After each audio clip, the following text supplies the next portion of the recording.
Hello friends आज का हमारे वीडियो का टॉपिक है reverse Ford starter power wiring and control wiring किस तरह की जाती है। आज के वीडियो में हम सीखने वाले हैं।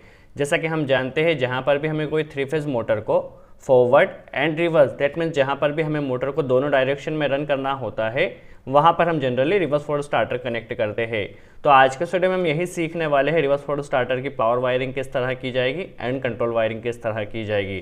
तो चलिए वीडियो स्टार्ट करते हैं और सबसे पहले हम इसकी पावर वायरिंग सीख लेते हैं।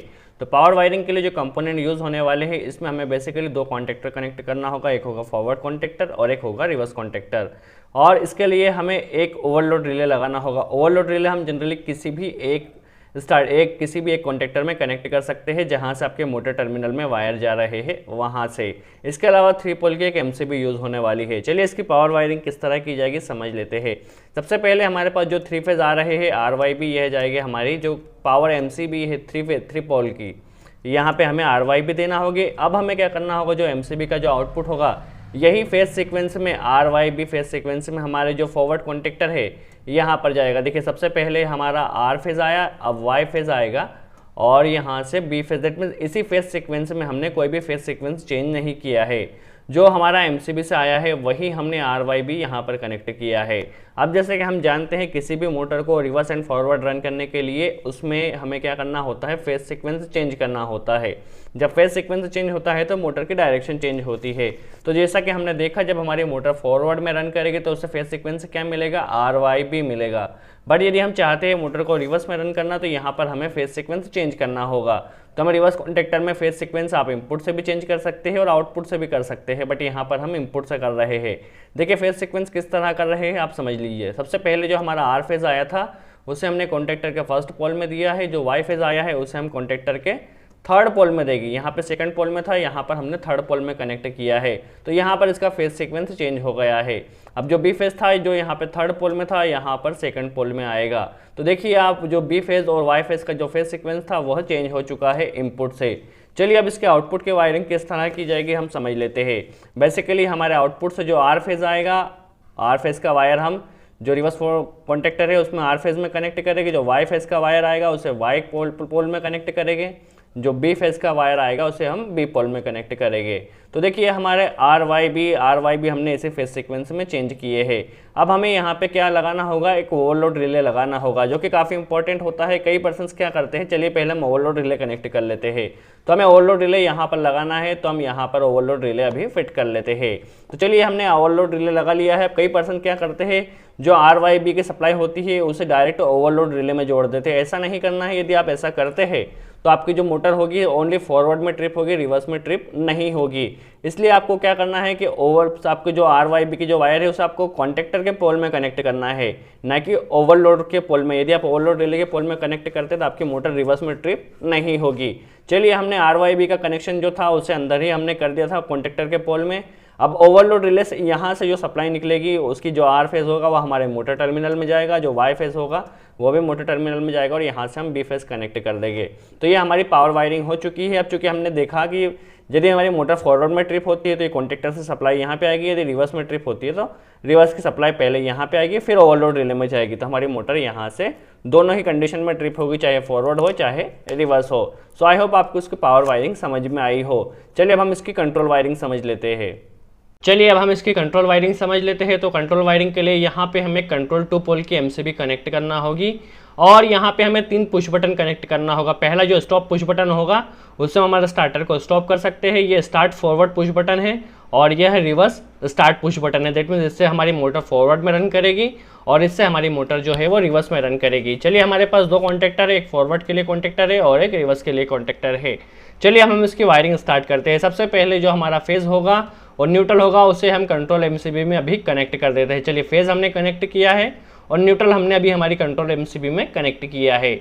चलिए अब हम पहले न्यूट्रल की वायरिंग कर लेते हैं। जो कि हमारे कॉन्टेक्टर 220 वोल्ट के है, उन्हें 220 देना होगा तो हमें कॉन्टेक्टर में पहले न्यूट्रल देना होगा। तो हम न्यूट्रल पहले कनेक्ट कर देते हैं, उसके बाद हम इसकी फेज वायरिंग समझेंगे। तो जो हमारा यहाँ पे एमसीबी का आउटपुट होगा, यहाँ से जो न्यूट्रल निकलेगा उसे हम ले जाके फॉरवर्ड कॉन्टेक्टर के A1 पॉइंट में दे देते हैं। अब जो रिवर्स कॉन्टेक्टर का A1 पॉइंट है यहाँ पर भी हमें न्यूट्रल देना होगा। तो यहाँ पर हम न्यूट्रल कनेक्ट कर देते हैं। दैट मीन्स हमारे दोनों कॉन्टेक्टर में न्यूट्रल अभी मिल चुका है। चलिए अब फेस की वायरिंग किस तरह की जाएगी स्टेप बाय स्टेप हम सीखने वाले हैं।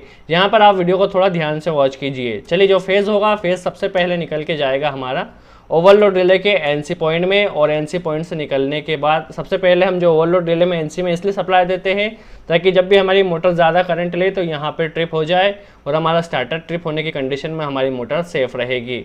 अब जो ओवरलोड रिले का एनसी का जो आउटपुट होगा था वह जाएगा हमारा एनसी स्टॉप पुश बटन में। एनसी स्टॉप पुश बटन का जो आउटपुट होगा वह जाएगा फॉरवर्ड के पुश बटन के इनपुट में, और यही इनपुट से हम एक वायर कनेक्ट करेंगे, इसे ले जाकर हम देंगे जो रिवर्स पुश बटन है उसके इनपुट में। तो यहाँ पर अभी हमने फॉरवर्ड और रिवर्स दोनों जो पुश बटन है उनमें इनपुट अभी कनेक्ट किया है।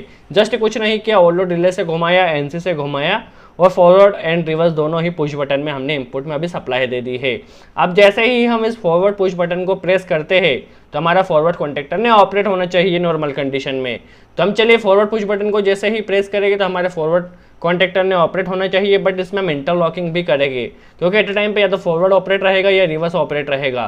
तो इंटरलॉकिंग के लिए हम क्या करते हैं, जो दूसरा कॉन्टेक्टर होता है उसका एनसी टर्मिनल यूज़ करते हैं। तो देखिए जैसे ही हम फॉरवर्ड पुश बटन को प्रेस करेंगे यहाँ से सप्लाई आएगी और वो जाएगी रिवर्स के एनसी टर्मिनल में। ये एनसी टर्मिनल है, ये एनो टर्मिनल है। अब एनसी से सप्लाई निकलेगी और यह जाके हमारे जो फॉरवर्ड कॉन्टेक्टर की कोयल है उसे ऑपरेट करेगी। तो देखिए किस तरह वर्क करेगा, जैसे ही हम फॉरवर्ड पुश बटन प्रेस करेंगे रिवर्स के एनसी से जाएगा और हमारा फॉरवर्ड कॉन्टेक्टर ऑपरेट होगा। बट ये कॉन्टेक्टर कितनी देर के लिए ऑपरेट होगा, जितनी देर के लिए हम इसे पुश बटन को प्रेस करते हैं। अभी हमने इसमें होल्डिंग कनेक्ट नहीं किए हैं, इसे परमानेंट ऑपरेट करने के लिए हमें इसमें होल्डिंग कनेक्ट करना होगी। तो चलिए पहले हम इतना ही फंक्शन रिवर्स के लिए भी कर लेते हैं। जैसे ही हम रिवर्स पुश बटन प्रेस करेंगे तो हमारा रिवर्स कॉन्टेक्टर ऑपरेट होना चाहिए, बट फॉरवर्ड के साथ इंटरलॉकिंग के साथ। तो चलिए हम फॉरवर्ड रिवर्स पुश बटन को प्रेस करते हैं तो ये हमारा जाएगा फॉरवर्ड कॉन्टेक्टर के एनसी टर्मिनल में। यहाँ से एनसी से निकलने के बाद यह अभी एनसी से निकलेगा और ये जाके हमारे रिवर्स कॉन्टेक्टर को ऑपरेट करेगा। जस्ट सिंपल है। देखिए हमने इंटरलॉकिंग करते हुए इसे अभी हमने ऑपरेट कर दिया है। दैट मीन्स जब हम फॉरवर्ड को प्रेस करेंगे तो फॉरवर्ड कॉन्टेक्टर ऑपरेट होगा, रिवर्स को प्रेस करेंगे तो रिवर्स कॉन्टेक्टर ऑपरेट होगा।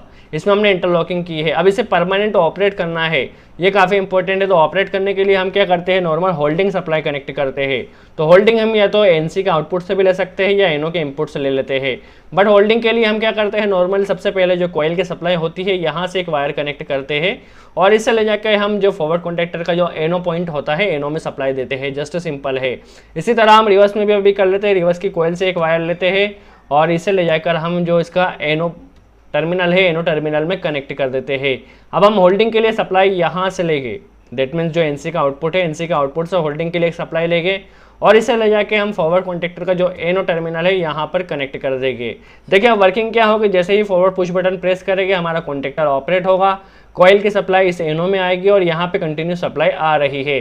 जैसे ही कॉन्टेक्टर ऑपरेट होगा तो ये एनसी होगा और यहाँ सप्लाई आ जाएगी और हमारा कॉन्टेक्टर जो है वो परमानेंटली ऑपरेट हो जाएगा। तो ये फॉरवर्ड कॉन्टेक्टर के लिए इंटरलॉकिंग थी और होल्डिंग सप्लाई थी। अब हम रिवर्स कॉन्टेक्टर के लिए भी इसी तरह होल्डिंग सप्लाई लेते हैं। तो जो होल्डिंग सप्लाई है इसे हम यहाँ से उठाते हैं और इसे जो रिवर्स कॉन्टेक्टर के लिए टर्मिनल आया है एनो हो उसे हम यूज़ करके यहाँ पे कनेक्ट कर देते हैं। अब जैसे ही रिवर्स पुश बटन को हम प्रेस करेंगे रिवर्स कॉन्टेक्टर ऑपरेट होगा, सप्लाई यहाँ पर आएगी एनो में और यहाँ पे कंटिन्यू होल्डिंग सप्लाई आ रही थी। कॉन्टेक्टर ऑपरेट होने के बाद एनो एनसी बनेगा और यहाँ पे कंटिन्यू सप्लाई आ जाएगी। तो इस तरह हमारा reverse contactor and forward contactor दोनों रन करेगा। तो ये जस्ट सिंपल कंट्रोल वायरिंग थी फॉरवर्ड रिवर्स स्टार्टर की। आई होप आपको समझ में आया हो। फिर भी यदि कोई डाउट हो तो कमेंट्स बॉक्स में जरूर पूछिए, हम पूरी कोशिश करेंगे उसको जवाब दे सके। सो आज के लिए इतना ही। Thanks friends.